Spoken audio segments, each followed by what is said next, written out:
Hi. Update lang. It's ika 4 days di I don't know.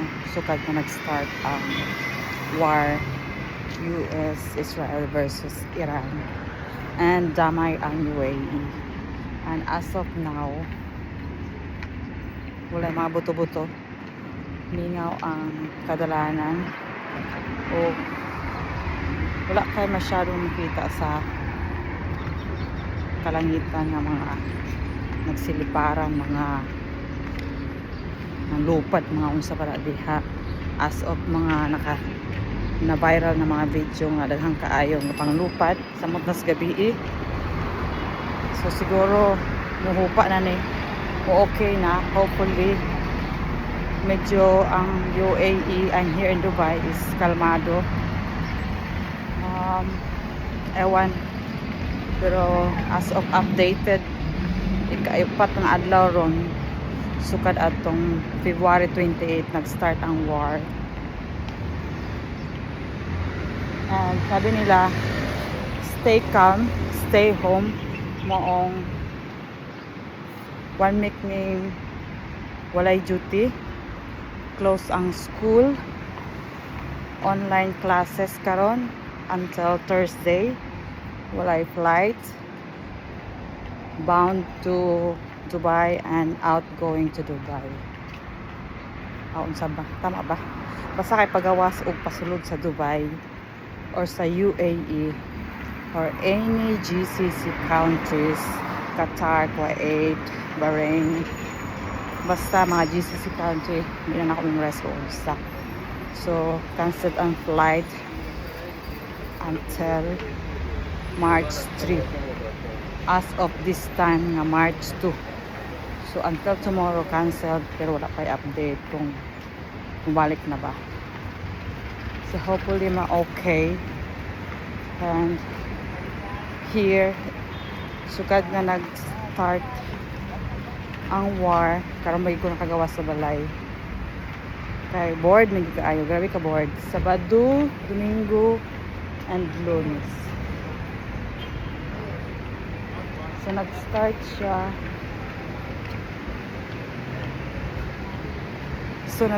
siya. February 28, 29. 28 pala di ay. Sorry. 28. 1 and 2. 2 karon. Hala, sorry, wrong. Ka 3 days pa dahil no? So, ba, sakto ba? Nalimot lang ko sa adlaw. Sorry naman. Sorry sa misinformation. February 28 nag-start. And then 1 and 2. Libog ko ba? Pero more to siya. So as of now, kalangitan is hapsay. Wala yung mga aso-aso. So, stay calm na kita mga residents na sa Dubai, sa UAE. Keep safe. Stay home kung pwede lang. Importante, most probably sa gabi. Kaya mga gabi sila ga-atake. So, muna to.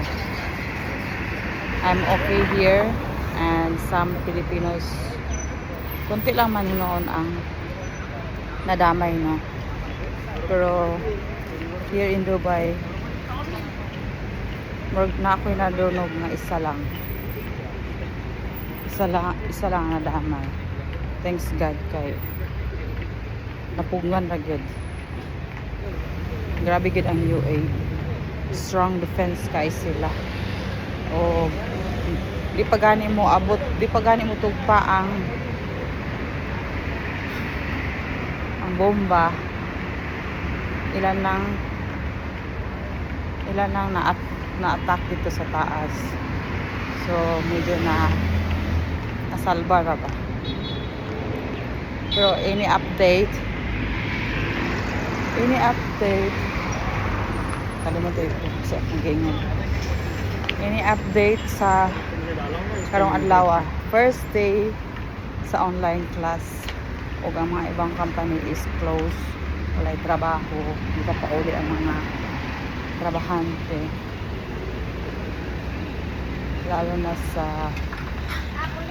airport ay ibang mga malls. So medyo hapsay ang dalan doon, kaya stay home na gid sila. Pero ako laag sa pagkadjot na board ko, pero dito ron ko maglaag sa dool ba namo may birthday karon, kay birthday sa ako, sayang ang food. Libre na ba?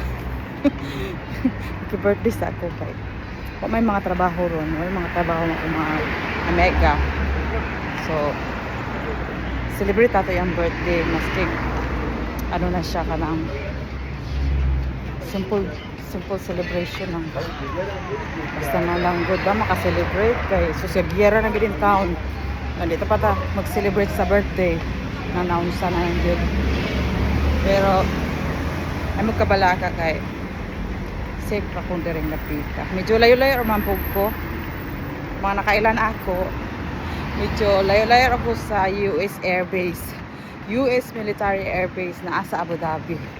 So medyo ang kulba kining naadri na maingon sa Dubai nga mga ng buto, mga salin-salin na missile ba kanang mga debris tawag nila, kung sa Bisaya pa nga salin-salin ba, pagbuto, pagbungkag, paingon sa Dubai, para sa Al-Qaima, paingon sa Abu Dhabi. Ito sa Abu Dhabi ang airbase, so dito lang punteriya.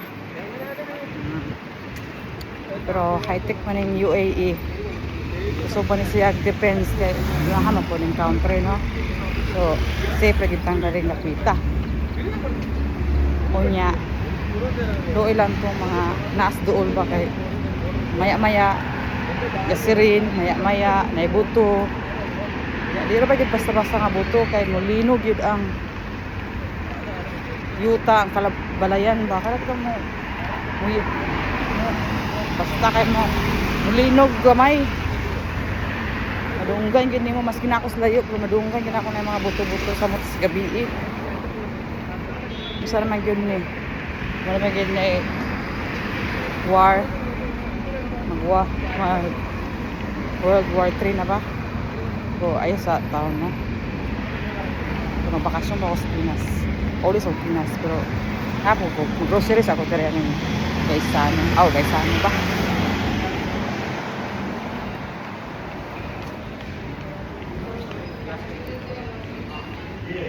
Ano yung day to day di ay nasa paliton bago kumato sa akong destination. So, mauna to. Salamat. And salamat sa mga nag-message o nag-comment sa akong post nga ingat-ingat. Thank you a lot. Aga. Uy. Pwede tag-samyang. Advertise ulit. Tag-samyang. Samyang. Magsangyop domi. May celebration ron. So, balik ta. Salamat sa mga nag-message, sabi na sa pamilya, kaubanan, sa mga friends na ako nag-comment sa akong post nga ingat. Salamat kaayo og I'm okay and still surviving sa kadlok ba samutang kung kanabitang tong first night yun sa war nga grabe ang alarm sa cellphone. Naga-send sila og emergency alert through mobiles, all mobiles. Unya kay ko grabe nga alarm. Mga alas 12 kapin, mga alas 12 nga na 10 na nag-alarm, nagsig alarm Ginoo ko. Unya di ba basta-basta nga alarm kusog kayo nya tanang mobile. So I'm in a sharing partition, so madunggan po na akong alarm sa uban. Grabe lagi. So kada ato na og di ko pakatulog og sayo. Grabe akong katulog is putol-putol. So more gito na experience na as of Monday karon okay na hinuon siya. So salamat sa tanan and God bless. Ingat sa tanan ng mga OFW.